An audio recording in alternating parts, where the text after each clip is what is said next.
Olá turma, aqui é a professora Rita de Cássia. Hoje a nossa videoaula vai ser literatura, sobre o trovadorismo, humanismo e barroco. Trovadorismo foi a primeira escola literária.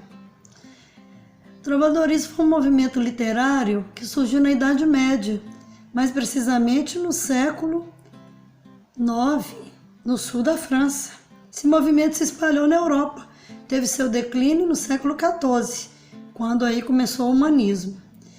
É um movimento que foi a primeira manifestação literária da língua portuguesa. O contexto histórico do trovadorismo ocorreu durante a Idade Média, época em que a Igreja Católica e o sistema feudal dominavam a Europa. Por isso os valores da sociedade eram regidos pela Igreja e pela fé no cristianismo. Foi a época que ocorreram também as cruzadas. E a sociedade era dividida pelos senhores feudais e os seus servos. Também nesse contexto tem o teocentrismo, que Deus está no centro do universo. Sendo assim, o homem ocupava um lugar secundário de criatura e não de criador, e seguia os valores cristãos. As características do trovadorismo é a relação entre a poesia e a música. O sistema literário é dividido entre lírico e satírico. Há também no trovadorismo a veneração ao ser amado, retratação da amizade, crítica ao contexto político-social, trocadilhos e termos ambíguos e retratação do modo de vida na aristocracia feudal. Ele é dividido nos dois gêneros, que são os lírico e satírico. E dentro desses gêneros temos as cantigas de amor e as cantigas de amigo. As cantigas de amor relatavam sensações e sentimentos. E a cantiga de amigo voltada para esse tema do amor e o sofrimento amoroso. Já no gênero satírico, nós temos críticas ao modo de vida da sociedade feudal, dividido nas cantigas de escárnio e as cantigas de maldizer. Essas duas cantigas faziam sátiras e deboches, mas também havia diferença. A cantiga de escárnio era mais leve, já a cantiga de maldizer era mais direta e fazia até citação nominal. Aqui nós temos no mapa mental o trovadorismo em todos os seus aspectos. O início, no feudalismo, no início do século IX. A estrutura era música e letra, com cantigas. Os menestréis escreviam as cantigas, majoritariamente eram os homens. Os trovadores eram aqueles que recitavam as cantigas, também homens. Nós temos como características do trovadorismo: ele foi criado para o divertimento da corte, explorava o amor entre servos e nobres e o amor subjetivo. Como já foi dito, são 4 cantigas, 2 líricas e 2 satíricas. Na cantiga de amor, o eu lírico é masculino, com amor cortês. Já na cantiga de amigo, o eu lírico é feminino, com sensualidade e erotismo. Nas cantigas de escárnio, que são do gênero satírico, nós temos crítica indireta e características do cotidiano. Já nas cantigas de maldizer, crítica direta com linguagem explícita. Esse é o resumão do trovadorismo. A escola literária é o humanismo. Também surgimento em Portugal, no século XV, a meados do século XVII. O humanismo traz a transição dos valores medievais para a nova realidade mercantil. É o surgimento da burguesia e o questionamento do poder da igreja, a nobreza em decadência e a burguesia antifeudal. Centro é o poder nas mãos do rei. Também tem o âmbito cultural, o mercantilismo, a expansão ultramarina. São os contextos de produção do humanismo. Crise na igreja.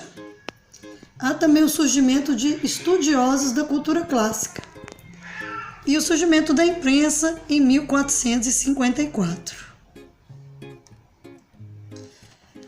No humanismo, o sistema literário clássico é o lírico, épico e dramático, a poesia palaciana e a poesia com acompanhamento musical.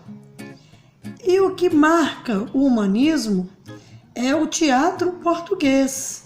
O teatro foi a manifestação literária onde se evidenciaram mais fortemente as características humanistas, destacando Gil Vicente, que é o pai do teatro português. Antes dele, o teatro não era conhecido em Portugal. Então, Gil Vicente se destaca por escrever peças religiosas e também crítica aos costumes sociais. Gil Vicente, o pai do teatro português, tem sua obra dramática, o teatro ibérico, tanto o teatro popular e o teatro religioso. Gil Vicente também recorreu ao cômico para ridicularizar a sociedade portuguesa do século XVI. É o expoente máximo do teatro português.